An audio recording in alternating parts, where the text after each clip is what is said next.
حدیث نمبر 3، رسول اللہ صلی اللہ علیہ وسلم پر وحی کا ابتدائی دور اچھے سچے پاکیزہ خوابوں سے شروع ہوا۔ آپ خواب میں جو کچھ دیکھتے وہ صبح کی روشنی کی طرح صحیح اور سچ ثابت ہو جاتا۔ پھر آپ کو تنہائی پسند ہو گئی اور آپ صلی اللہ علیہ وسلم نے غار حرا میں خلوت نشینی اختیار فرمائی اور کئی دن اور رات وہاں مسلسل عبادت، یاد الہی اور ذکر و فکر میں مشغول رہتے۔ جب تک گھر آنے کو دل نہ چاہتا توشہ ہمراہ لیے ہوئے وہاں رہتے۔ کھانے پینے کا سامان ختم ہونے پر خدیجہ رضی اللہ عنہا کے پاس تشریف لاتے اور کچھ توشہ ہمراہ لے کر پھر وہاں جا کر خلوت گزی ہو جاتے۔ یہی طریقہ جاری رہا یہاں تک کہ آپ پر حق منکشف ہو گیا اور آپ غار حرا ہی میں قیام پذیر تھے کہ اچانک جبریل علیہ السلام آپ کے پاس حاضر ہوئے اور کہنے لگے کہ اے محمد صلی اللہ علیہ وسلم پڑھو۔ آپ نے فرمایا میں پڑھنا نہیں جانتا۔ آپ صلی اللہ علیہ وسلم فرماتے ہیں کہ فرشتے نے مجھے پکڑ کر اتنے زور سے دبایا کہ میری طاقت جواب دے گئی۔ پھر مجھے چھوڑ کر کہا پڑھو۔ میں نے پھر وہی جواب دیا کہ میں پڑھا ہوا نہیں ہوں۔ اس فرشتے نے مجھ کو نہایت ہی زور سے دبایا کہ مجھ کو سخت تکلیف محسوس ہوئی۔ پھر اس نے کہا پڑھو۔ میں نے کہا کہ میں پڑھا ہوا نہیں ہوں۔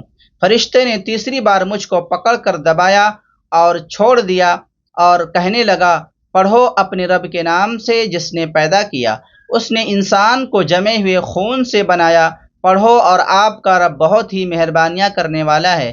بس یہی آیتیں آپ جبریل علیہ السلام سے سن کر اس حال میں غار حرا سے واپس ہوئے کہ آپ کا دل اس انوکھے واقعہ سے کانپ رہا تھا۔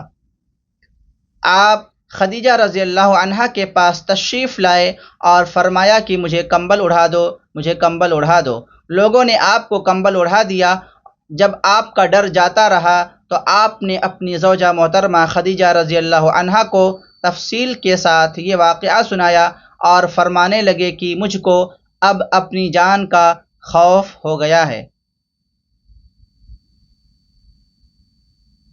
خدیجہ رضی اللہ عنہا نے آپ کی ڈھارس بندھائی اور کہا ہرگز نہیں، اللہ کی قسم اللہ آپ کو کبھی رسوا نہیں کرے گا۔ آپ تو اخلاق فاضلہ کے مالک ہیں، آپ صلہ رحمی کرتے ہیں، بے کسوں کا بوجھ اپنے سر پر رکھ لیتے ہیں، مفلسوں کے لیے آپ کماتے ہیں، مہمان نوازی میں آپ بے مثال ہیں اور مشکل اوقات میں آپ امر حق کا ساتھ دیتے ہیں۔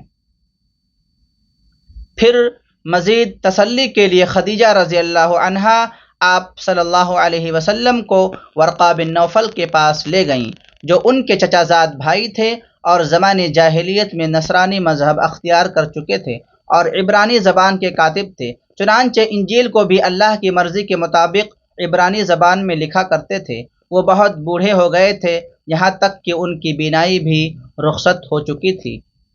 خدیجہ رضی اللہ عنہا نے ان کے سامنے آپ صلی اللہ علیہ وسلم کے حالات بیان کیے اور کہا کہ اے چچا زاد بھائی، اپنے بھتیجے محمد صلی اللہ علیہ وسلم کی زبانی ذرا ان کی کیفیت سن لیجئے۔ وہ بولے کہ بھتیجے، آپ نے جو کچھ دیکھا ہے اس کی تفصیل سناؤ۔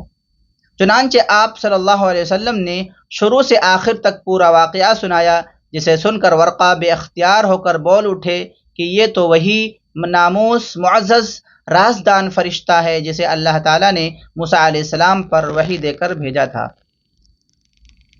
کاش میں آپ کے اس عہد نبوت کے شروع ہونے پر جوان ہوتا، کاش میں اس وقت تک زندہ رہتا جب آپ کی قوم آپ کو اس شہر سے نکال دے گی۔ رسول کریم صلی اللہ علیہ وسلم نے یہ سن کر تعجب سے پوچھا کہ کیا وہ لوگ مجھ کو نکال دیں گے، حالانکہ میں تو ان میں صادق و امین و مقبول ہوں۔ ورقہ بولے ہاں، یہ سب کچھ سچ ہے، مگر جو شخص بھی آپ کی طرح امر حق لے کر آیا لوگ اس کے ہی دشمن ہو گئے ہیں۔ اگر مجھے آپ کی نبوت کا وہ زمانہ مل جائے تو میں آپ کی پوری مدد کروں گا۔ مگر ورقہ کچھ دنوں کے بعد انتقال کر گئے، پھر کچھ عرصہ تک وحی کی آمد موقوف ہو گئی۔